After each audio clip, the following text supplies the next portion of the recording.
The Galactic Union Monitoring Station at the edge of known space.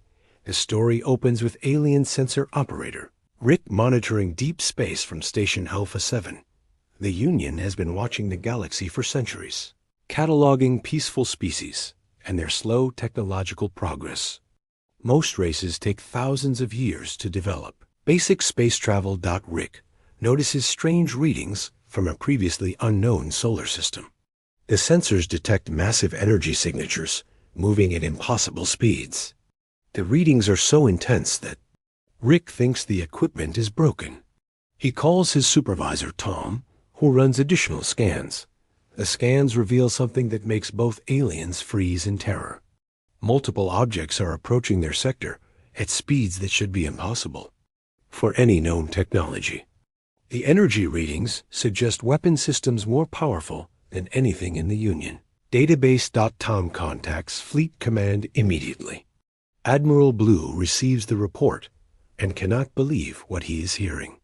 The objects are not just fast, they are accelerating in ways that would crush any known life form. The Union has never encountered anything like this. Emergency. Meetings begin across the Union. Scientists study the data and conclude that these objects must be ancient war machines left behind by a long-dead civilization. No living species could survive the forces being generated by these craft. As the objects get closer, more details emerge. They are clearly artificial constructs, but their design is unlike anything in Union records. The ships appear to be built for one purpose: war. Their weapon signatures suggest they could destroy entire planets. The Union military goes into full alert. Every available ship is called to defend the core worlds. Civilian populations are warned to prepare for evacuation. The peaceful galaxy faces its first real threat in over 1,000 years. Rick continues monitoring the approaching fleet.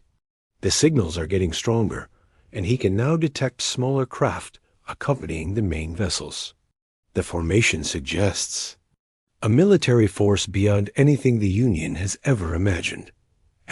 Union High Command and various member worlds news of the approaching threat spreads across the galaxy. The Union Council meets in emergency session. Representatives from dozens of species gather to discuss their response. Many members have never seen actual combat and are terrified. General Green presents the military analysis. The approaching fleet consists of at least 50 major vessels, each one capable of destroying a Union battleship. The smaller craft appear to be fighters or support ships. The total force represents more firepower than the entire Union Navy. President White tries to maintain calm, but panic spreads through the council chambers.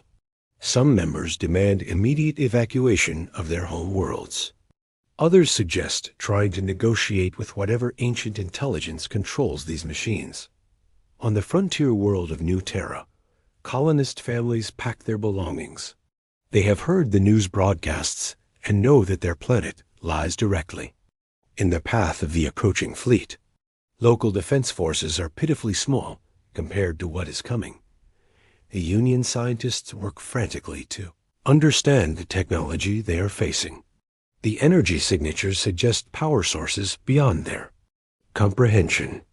The ships appear to generate their own gravity fields and manipulate space-time itself. Dr. Gray, the Union's top physicist, studies the sensor data. The acceleration patterns indicate that these ships can ignore the normal laws of physics. They change direction without regard for momentum or inertia. Whatever built these vessels understood science far beyond Union knowledge. Military planners tried to develop defensive strategies. Every simulation ends in complete defeat for Union forces. The approaching fleet could destroy every Union world within weeks. There is no known defense against such advanced technology. Communications. Officers attempt to establish contact with the mystery fleet. They broadcast on every known frequency, offering peaceful greetings and requests for dialogue. The fleet continues its approach without responding to any messages. Fear grips the galaxy as the countdown continues. The fleet will reach the outer colonies within days.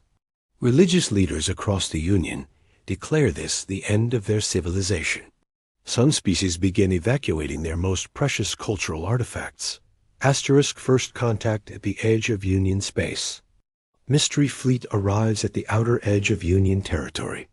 A small Union diplomatic vessel, the Peacemaker, approaches under a flag of truce. Captain Red commands the ship, knowing this may be a suicide mission.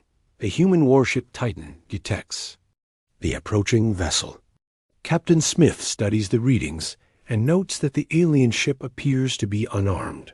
The craft is broadcasting on multiple frequencies, clearly attempting communication. Lieutenant Brown translates the alien signals. The messages are peaceful.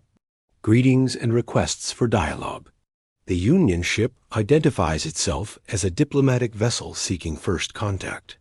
Captain Smith decides to respond. The first communication between humans and the Galactic Union begins. Captain Red is shocked when the mystery fleet responds with perfect translations of Union languages.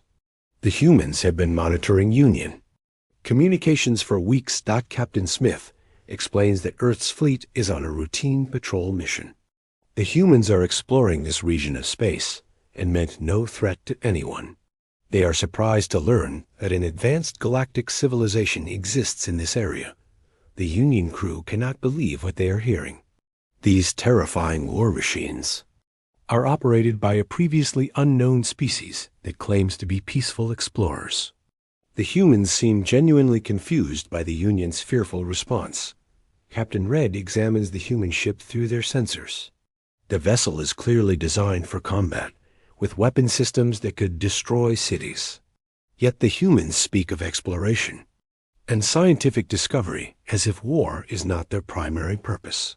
The humans invite Union representatives aboard their flagship for formal first contact. Captain Red reluctantly agrees, knowing that this meeting will determine the fate of the galaxy. The Union ship approaches the massive human vessel Dot as the Peacemaker docks with the Titan. Union crew members get their first look at human technology. The docking bay alone is larger than most Union ships. Everything appears built for efficiency and strength rather than comfort. Captain Smith greets the Union delegation personally. The humans appear remarkably similar to several Union species, but their demeanor is different.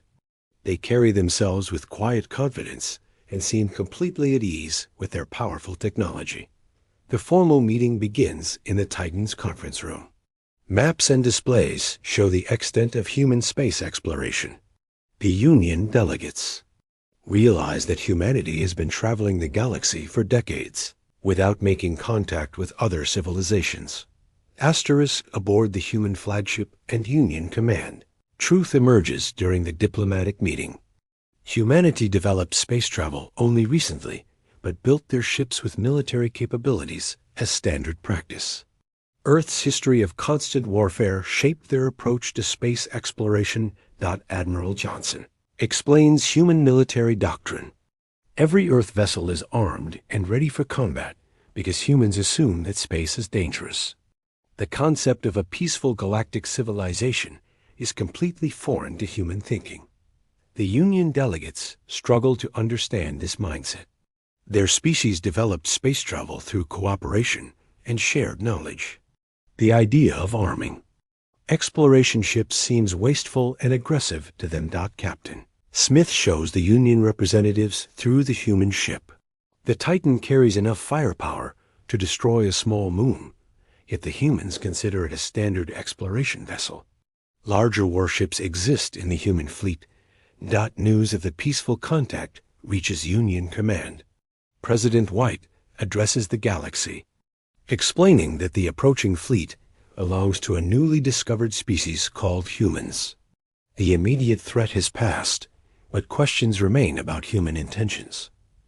The Union military stands down from full alert, but many officers remain concerned. The humans may claim peaceful intentions, but their entire civilization appears built for war. Every human ship is a potential threat to Union worlds. Cultural exchanges begin between the two civilizations. Human representatives explain Earth's history of conflicts and competition. Union members share their experiences of peaceful cooperation. And scientific advancement. Dr. Gray studies human technology with fascination and horror. The humans have developed weapons and defenses that the Union never imagined. Their ships can withstand attacks that would destroy any Union vessel. The humans express interest in joining the Galactic Union.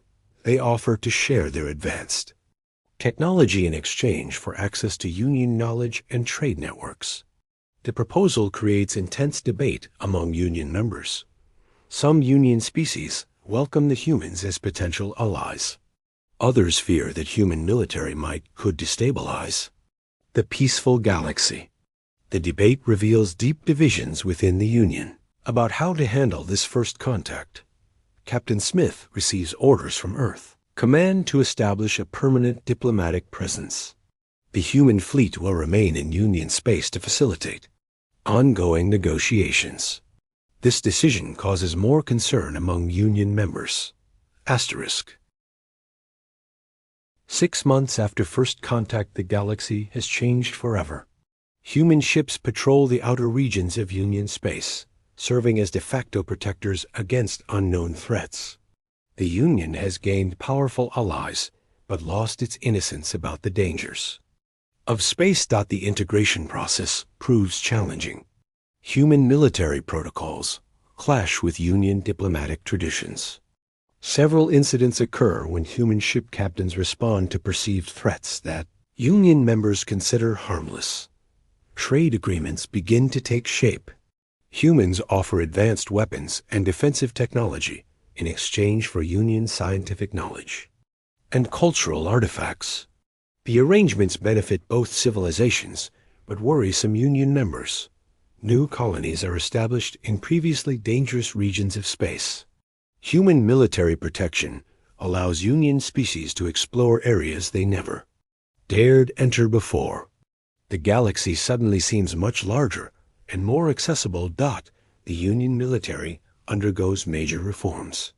Human advisors help design new ship classes and defensive strategies.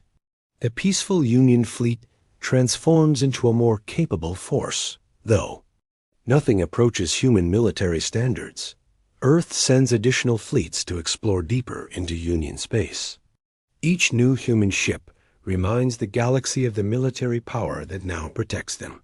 The balance of power has shifted permanently. Some Union species begin developing their own military capabilities. They study human technology and tactics, trying to understand how a species can be both peaceful and prepared for war. The lessons prove difficult to learn. Captain Smith receives promotion to admiral and takes command of the human diplomatic fleet. His mission expands to include protection of Union worlds from external threats. The peaceful galaxy now has guardians. Story concludes with Rick, the sensor operator who first detected the human fleet, monitoring space from his station. The galaxy feels different now, safer but more complex. The age of innocence has ended.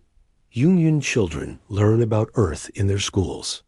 The humans become legendary figures, peaceful explorers who carry the tools of war. The galaxy will never again assume that all species develop the same way. The final scene shows a new threat appearing on the sensors, hostile aliens from beyond Union space. But this time, the galaxy is ready. Human warships move to intercept while Union forces prepare to support them. The partnership between humanity and the Union faces its first real test. The galaxy that once panicked at the sight of human ships now depends on them for survival. The circle is complete. Asterisk.